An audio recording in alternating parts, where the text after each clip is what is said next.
Phase 3 of Wrath Classic, the Call of the Crusade, is finally upon us. This penultimate patch will see a brand new raid tier, updates to dungeons, new items for collectors, a fresh PvP season, and much more. Welcome all, my name is Willie. Today I'll be taking you through what to expect from the Call of the Crusade patch, talking over what's new, and how things may be a little different this time around compared to the original release. Let's start off with the big one, the upcoming raid, Trial of the Crusader. This is the first raid ever in World of Warcraft's history to adopt the heroic or normal format. This raid has a legacy for so many reasons. Jaraxxus, who is of course everyone's favourite Eridar Lord of the Burning Legion, it's the only raid ever with no trash at all, a PvP and PvE encounter in the faction champions, which definitely showed you who had their defensives to hand and who didn't, and a surprise entrance from the Lich King to introduce us to the final boss deep below the tournament grounds. It's expected to be a fairly short but sweet addition to Wrath Classic's raiding content, and to that end several changes have been made as to how it will work. Each difficulty will now share a lockout, so originally you could run Trial of the Crusader 4 times per week, now it's only 2. Also, some of the previously stackable items are unique equipped. Think of the big trinkets such as Death's Verdict. This is so you don't feel the need to run normal to try for this one item, as it would also be costing you your heroic lockout for the week. Finally, to offset there being less lockouts to do, bosses on both difficulties will drop additional Emblems of Triumph, and on 25 player, bosses will drop an additional Trophy of the Crusade. This should all add up to making Trial of the Crusader feel as though it's a good source of upgrades, without feeling as though you're missing out due to there being less lockouts to do as a whole. But that's not all the raiding content, as Onyxia will be making a return in Dustwallow Marsh.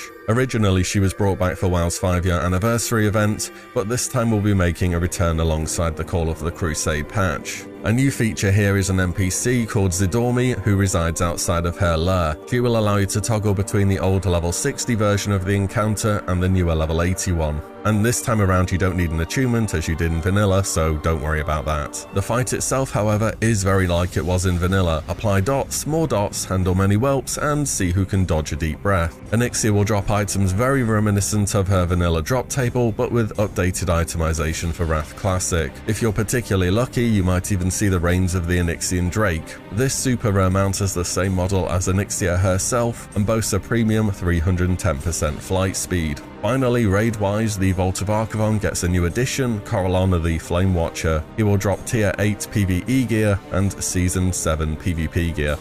Dungeon content will also be seeing updates in Call of the Crusade. The new difficulty, called Titan Rune Beta, is an amped up version of the previously available Titan Rune Alpha dungeons. In addition to the previous affixes, enemies will have additional health and damage, but players will gain access to new tricks to help them overcome this challenge. This will vary from dungeon to dungeon, but for example, in the Nexus dungeons or Violet Hold, defeating a mirror image will give the player a stacking haste buff, and in the Culling of Stratholme, players can now find holy hand grenades to deal with powerful undead minions. The reward from Titan Rune Beta dungeons is a brand new currency called Sidereal Essence. This can be spent at the Living Constellation, where your faction emblem vendors are found in Dalaran. The rewards on offer are 10-man Ulduar hard mode items, including those from Algalon. These dungeons should both be a great option for players looking to gear up newer characters, as well as for mains who have been getting unlucky on a certain item from Ulduar 10 hard mode so far. Alongside Trial of the Crusade, there will also be a new dungeon, the Trial of the Champion, as a 5-man counterpart. This features some good old-fashioned horseback jousting, a variety of bosses, and of course a showdown with a Black Knight at the end. The dungeon will also be available on Titan Rune Beta difficulty, where the crowd get quite a bit more involved than normal by throwing down both buffs and debuffs to help or hamper players. The remainder of the content surrounding the Argent Tournament grounds will also release with the update. This includes several new reputation vendors such as the Sunreavers or the Silver Covenant, depending on your faction, as well as the Crusaders Quartermaster over in the Western Pavilion. These will offer new companion pets, mounts, toys, heirlooms, and more. You can also earn additional champion seals, as all the remaining tournament daily quests have been added into the game,